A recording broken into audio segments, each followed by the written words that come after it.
Good morning mga brother! Ngayong araw ay samahan nyo kung ikabit yung mga binili nating bike parts and accessories para sa ating touring bike na si Torong. Medyo madumi na at may kalumahan yung ibang parts kaya need na nating palitan. Ito pala yung mga ikakabit natin. Bar tape, brake lever silicone, saddle at yung mga pulley. Kitang-kita nyo naman madumi na at sira-sira na yung bar tape ko sa bike. And katatapos ko lang din pala maglinis at mag-maintain ng ispa nating bike. Ang una pala nating ikakabit ay itong bar tape kaya inumpisan ko na yung pagtanggal sa mga lumang nakakabit. Mabilisan lang para swabe. After nitong kaliwa, yung kanan naman. After ko matanggal lahat ng lumang bar tape, ikakabit na natin itong bago. Mura lang pala ang bili ko dito, 50 pesos per pair. Made of foam tong ginagamit ko para sa extra comfort. Nilalagyan ko din pala ng electrical tape sa dulo para hindi kumalas pagtagal. After ko malagyan ng bar tape yung dalawang side ng handlebar, dito naman tayo sa silicone brake lever. Mura lang ang bili ko dito mga brother, 10 pesos per pair. Ang ginagawa ko pala dito para mabilis maipasok ay nilalagyan ko muna ng grasa yung brake lever. Unti lang mga brother para hindi sobrang dulas kasi baka pag dinamihan mo biglang matanggal yung silicone habang nagbe-brake ka. After kong lagyan ng grasa, inimpisan ko ng ipasok yung silicone. Medyo mahirap pa din kaya kailangan ng lakas pag itutulak mo siya papasok ng brake lever. After ng kaliwa, dun naman tayo sa kanan. Lagyan mo lang ulit ng grasa tapos ipasok mo na.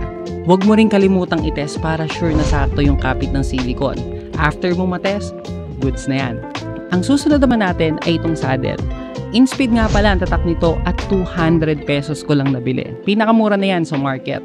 Inumpisan ko ng tanggalin yung lumang saddle. Gumamit lang ako ng allen para matanggal yung pagkakahigpit ng upuan.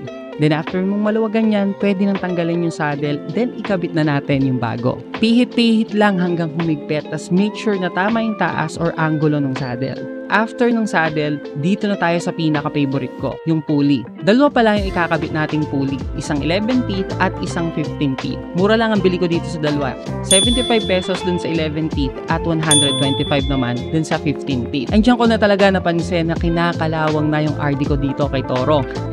Hindi ko kasi talaga nalinis agad pagka uwi namin galing Catanduanes, kaya sana magsilbing aral to sa atin. After ng long ride, ugaliin na hugasan ng ayos ang RD at FD para iwas kalawang.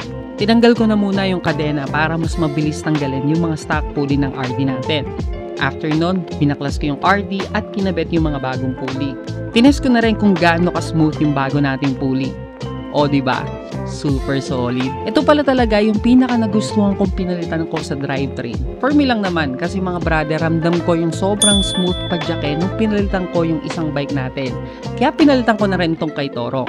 After ko pala makabit yung mga pulley, binalikan na rin yung kadena. At eto na yung pinakahuli nating gagawin, ang maglinis ng bike. Binaklas ko na yung mga nakakabit na bags, then inisprayan ko agad ng foam yung ating bike. Lahat nilagyan ko tapos inumpisan ko ng punasan ng basahan.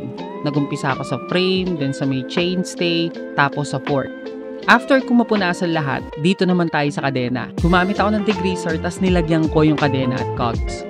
Tapos gumamit rin ako ng brush para kudkudin yung sprocket natin. After sa sprocket, kinuha ko naman yung chain cleaner. Nilagyan ko lang din ng degreaser, saka ko nilinis yung chain. Mga ilang beses ko ginawa yan para sure na walang matirang dumi. Tapos binanlawang ko na. After ng chain, kumuha ko ng basahan para punasan yung bike at yung kadena. At syempre, para smooth ang drivetrain natin, nilagyan ko na rin ng chain lube.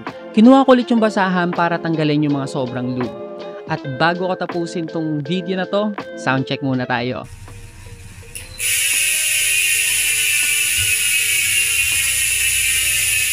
Yeah boy! Binalik ko na yung mga bags natin afterwards. Yun lang, maraming salamat sa panonood mga brother. Ride safe palagi and kita-kits tayo sa daan.